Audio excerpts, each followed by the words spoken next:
মাৰ্ঘেৰিটাৰ লিডুত এক চাঞ্চল্যকৰ ঘটনা। পৰিত্যক্ত অৱস্থাত উদ্ধাৰ হৈছে এটি জীৱন্ত নৱজাতক শিশু।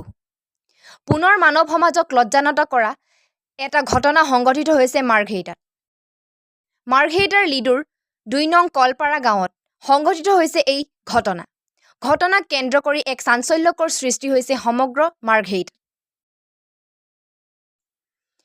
লিডু আৰক্ষী চকীৰ অন্তৰ্গত ২ নং কলপাৰা গাঁৱৰ নিবাসী সমীৰ দাসৰ বাসগৃহৰ চৌহদত পুৱা ৭ বজাত পৰিত্যক্ত অৱস্থাত জীৱন্তে উদ্ধাৰ হয় এটি নৱজাতক কন্যা শিশু। এয়া কোনো দুষ্ট স্বভাৱৰ লোকে নিজৰ অবৈধ পাপ লুকুৱাবৰ বাবে অথবা নৱজাতকটো কন্যা শিশু হোৱাৰ বাবে এনেদৰে পেলাই থৈ যায় নৱজাতক শিশুটি বুলি সন্দেহ কৰা হৈছে। জন্মৰ পাছতে এনেদৰে এটি নিষ্পাপ শিশুক কাৰোবাৰ ঘৰৰ চৌহদত ৰাখি যোৱা কাৰ্যক অতি ঘৃণনীয়ও দুৰ্ভাগ্যজনক কাৰ্য বুলি আখ্যা দিছে সচেতন মহলে।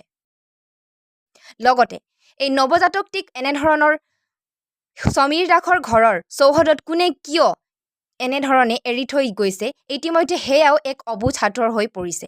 ইতিমধ্যে নৱজাতকটি লিডু আৰক্ষীয়ে উদ্ধাৰ কৰিছে আৰু বিষয়টো সন্দৰ্ভত তদন্ত অব্যাহত ৰাখিছে বুলি জানিব পৰা গৈছে।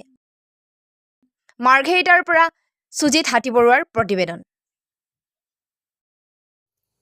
মই বিচাৰোঁ যে যোনে এই দুষ্ট কাম কৰিছে, নিজৰ প্ৰেমৰ পাপ ঢুকোৱাৰ কাৰণে এইবোৰ কাম কৰিছে, আৰক্ষী প্ৰশাসনৰ ওচৰত দাবী থাকিল যে সিহঁতে আমাক যিয়ে এই বেয়া কাম কৰিছে তাৰ উচিত তদন্ত কৰি শাস্তি প্ৰদান কৰিব লাগে।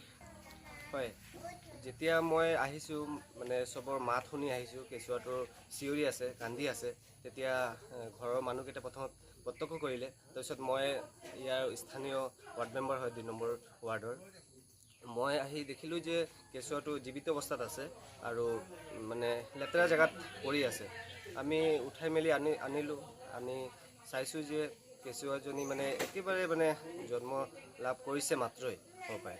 তো তাৰপিছত আমি আৰক্ষী প্ৰশাসনক খবৰ কৰিলোঁ, সিহঁতি আহিলে, অহাৰ পিছত সিহঁতক সমঝাই দিলোঁ।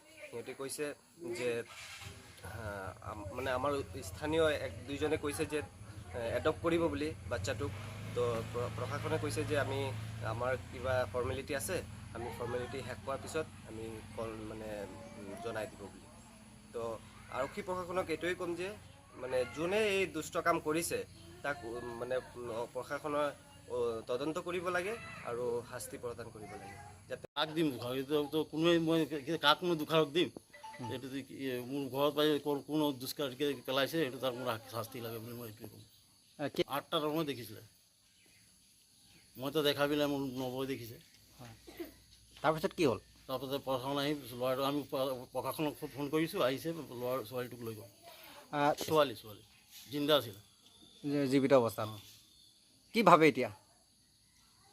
কোনে পেলাব পাৰে বুলি মানে এতিয়া মানে আমিতো কেনেকুৱা ক'ম, দেখি পোৱা নাই, একো নাই, কোনে পেলাইছে। কোনোবাই পাপ ৰাখিবৰ কাৰণে নিজে মোৰ বাউণ্ডেৰীৰ ওপৰত পেলাই গৈছে।